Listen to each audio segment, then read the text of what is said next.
ৰাহুল গান্ধী গুজৰাটত আছে আৰু গুজৰাটৰ ভিতৰত তেওঁ পুষ্পাৰাজৰ মদত আছে। স্পষ্ট কৰি দিছে যে যদি মই কংগ্ৰেছৰ ভিতৰত 30ৰ পৰা 40 জন লোকক উলিয়াই দিবলগীয়া হয় তেন্তে মই উলিয়াই দিম পাৰ্টি পুনৰুজ্জীৱনৰ বাবে। এতিয়া কথাটো হ'ল ৰাহুল গান্ধী গুজৰাটৰ বাহিৰত আন ৰাজ্যসমূহতো এনেকুৱা মনোভাৱ গ্ৰহণ কৰিব নেকি? কাৰণ আজি কংগ্ৰেছৰ সমস্যা কেৱল গুজৰাটতে নহয়, ইয়াত কোৱা হৈছে যে জয়ৰ প্ৰতিখন ৰাজ্যতে বহু কংগ্ৰেছী আছে যিয়ে ভাৰতীয় জনতা পাৰ্টিৰ হৈ কাম কৰি আছে। ৰাহুল গান্ধীয়ে কংগ্ৰেছৰ বাবে সমগ্ৰ দেশতে এই মনোভাৱ গ্ৰহণ কৰিবনে? আজিৰ দিনটো অতি গুৰুত্বপূৰ্ণ আছিল। এফালে ৰাহুল গান্ধীয়ে নিজৰ কৰ্মী সন্মিলনখনক সম্বোধন কৰিবলৈ গৈছিল আৰু তাত তেওঁ কঠোৰ শব্দ ব্যৱহাৰ কৰিছিল।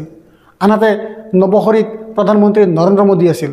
দেশৰ গৃহমন্ত্ৰী অমিত শ্বাহেও গুজৰাটত উপস্থিত হৈছিল। এনেদৰে ক'ব পাৰি যে ৰাহুল গান্ধীয়ে আজি কেৱল গুজৰাটত নিজৰ শ্ৰমিকসকলক সম্বোধন কৰাই নহয়, তেওঁ কংগ্ৰেছ কৰ্মীসকলৰ মাজত শক্তি যোগান ধৰিছিল। বৰঞ্চ আজি তেওঁ দেশৰ প্ৰধানমন্ত্ৰী আৰু অমিত শ্বাহ দুয়োৰে সৈতে সংঘৰ্ষত লিপ্ত হৈছিল। আজি অতি গুৰুত্বপূৰ্ণ দিন আছিল। আজি অতি গুৰুত্বপূৰ্ণ দিন বুলি গণ্য কৰা হ'ব, কাৰণ প্ৰথমবাৰৰ বাবে ৰাহুল গান্ধীয়ে এই কঠোৰ শব্দবোৰ ব্যৱহাৰ কৰিছিল। যদি এতিয়া নহয় কেতিয়া হ'ব? কাৰণ আমি পাহৰিব নোৱাৰোঁ যে হাৰিয়ানা মহাৰাষ্ট্ৰত যদি কংগ্ৰেছে দুয়োখন ঠাইতে কঠোৰ পৰিশ্ৰম কৰা মৌলিক কথাবোৰৰ ওপৰত গুৰুত্ব দিলেহেঁতেন তেন্তে ফলাফল আন কিবা হ'ব পাৰিলেহেঁতেন। তাতে কংগ্ৰেছৰ নিজৰ ভুলবোৰো আছিল। মই অস্বীকাৰ কৰা নাই যে কংগ্ৰেছৰ ভুল নাছিল, কিন্তু বাস্তৱতা হ'ল কংগ্ৰেছৰ বহু ভুল আছিল যিবোৰ মই সঘনাই উল্লেখ কৰি আহিছোঁ। কিন্তু প্ৰথমে শুনক গুজৰাটৰ ভিতৰত তেওঁ কি কৈছিল যে যদি 30ৰ পৰা 40 জন কংগ্ৰেছীক আঁতৰাই পেলাবলগীয়া হয় তেন্তে মই এইটোও কাম কৰিম। শুনক ৰাহুল গান্ধীয়ে কি কৈছিল। पहला काम, ये जो दो ग्रुप हैं इनको अलग करना है सीधा।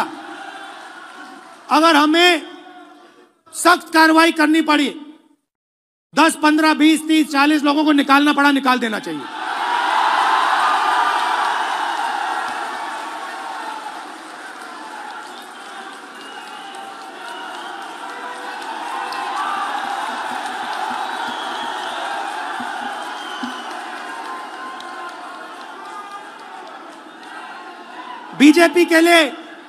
बीजेपी के लिए अंदर से काम कर रहे हो, चलो जाके देखते हैं, बाहर से काम करो।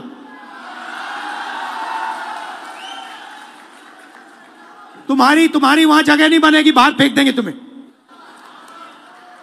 तो पहला काम ये करना। মুক্ত আৰু স্বতন্ত্ৰ সাংবাদিকতাক সমৰ্থন কৰক আৰু মোৰ অংশীদাৰ হওক। অতি সহজে এই ফলো বটনটো টিপক আৰু সত্যৰ এই যাত্ৰাত মোৰ লগত থাকক।